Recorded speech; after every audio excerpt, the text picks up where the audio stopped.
Hey everyone, welcome back to the channel. Thanks for tuning back in for another episode. I got a viewer question the other day where they asked me, how often should you feel the bite? Meaning the bite of the fish that you're chasing. And that's kind of a question that's more dependent on the technique that you're fishing, but I do think it's a really good question because it helps you determine whether or not you're doing the right thing for the technique that it is that you're fishing. So just for example, I'm throwing a jig right now. You know, a jig to me is in a category of a slow moving bait, but the weight is connected to the bait itself. And anytime the weight is connected to the bait, you should feel the majority of your bites. You know, I think if you were to talk to most jig fishermen, whether you're casting a jig, fishing a football jig on the bottom, fishing a jig, flipping lay down trees or skipping docks, the majority of your bites you should be feeling. If you're not feeling those bites, you're probably doing something wrong. You've got either the wrong rod, maybe you've got the wrong line, maybe you've got maybe you're holding the bait in the wrong position. Meaning generally you're going to have some sort of direct contact to your bait. So in this case, I'm just working this jig real slow through this cold water, and I've got a controlled slack, meaning I've got a direct contact to my bait. So I'm always line watching it, but if I've got that line actually in connection with my rod, I should feel the tap, because that weight being connected to the bait, when it gets pulled in, there's going to be a lot of line movement there where you should have a rod where you're feeling it. You actually have the sensitivity to actually feel it. Now, if you're fishing something where you don't have direct contact with your bait, or where the weight doesn't have direct contact. So let's say you've got a Texas rig, but you're not pegging the weight, or maybe you're fishing a free rig, or maybe you're fishing a Carolina rig where your weight is separated. There's no connection directly to your bait. Well, what that means is when the fish bites it, you don't have that weight of the weight itself actually pulling on your line. Meaning you do have your line getting sucked into the fish's mouth, but the weight is the part that generally creates the feel of the bite.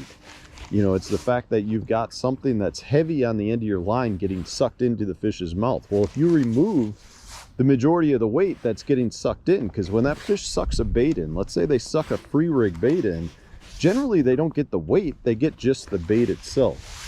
And in those situations, a lot of times you're allowing the bait to have a lot more slack line. Meaning if I throw it out and I'm fishing a Carolina rig, I let it go to the bottom, just like, you know, a free rig or a Texas rig, unpegged Texas rig, and then I'm just dragging it. And then I lose contact with my bait because I've got a bunch of slack line. And then I drag it. And then I pick up my slack line. Well, that slack line, I don't have any feel with my bait, so you're probably not going to feel most of those bites. You might still get to see your line move, you know, the actual pop of your line, but you're not going to feel a lot of those bites. So in that instance, I would say you probably don't feel the majority of your bites. You know, I can't give you a specific percentage of the bites you should feel, but you know, it should be majority versus non-majority. If you're fishing a jig or a pegged Texas rig, or a spinner bait or chatter bait or something where that weight is connected direct to the bait and you've got pretty tight line to your bait, you know, if it's a moving bait, you should almost feel every bite. You know, if it's a jig or a pegged Texas rig, you should feel at least the majority of your bites. But if it's a bait where you don't maintain contact, you're not going to feel that same number of bites. And sometimes it comes down to the way you're fishing the bait. If you're fishing the bait, you know, like for instance, a drop shot.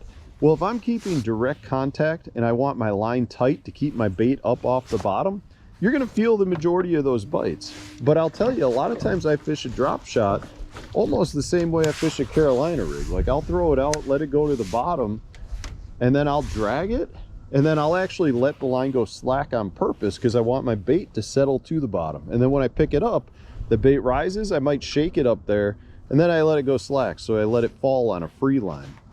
Because those baits will have more movement if you give it complete slack line. The problem when you do that is you don't feel the number of bites. So a lot of times it comes down to how you're working the technique as well. So if you're not feeling the bites and you think you should be, you got to evaluate what you're doing, because there are things you might be doing wrong.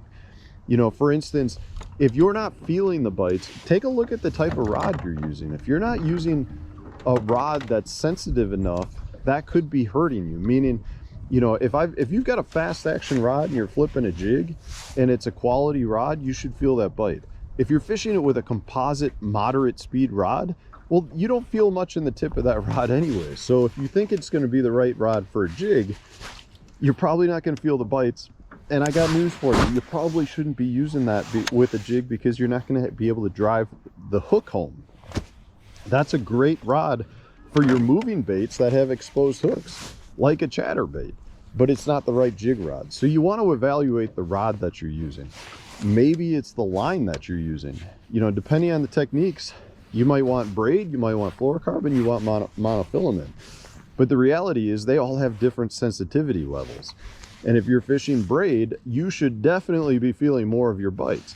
If you're fishing monofilament, you're going to feel a lot less bites, because that line has a lot more stretch to it. Now, depending on the technique and the situation, you might want different types of line, but it's something to evaluate in that circumstance. And then I would also say a lot of it comes down to your overall rod position as to how you're working the bait. Are you working the bait to maintain some sort of feel? Meaning, you know, if I'm fishing this jig in this case, I want to make sure that when I stop moving the bait, I'm controlling that slack line so I can feel it. I'm line watching and I'm feeling.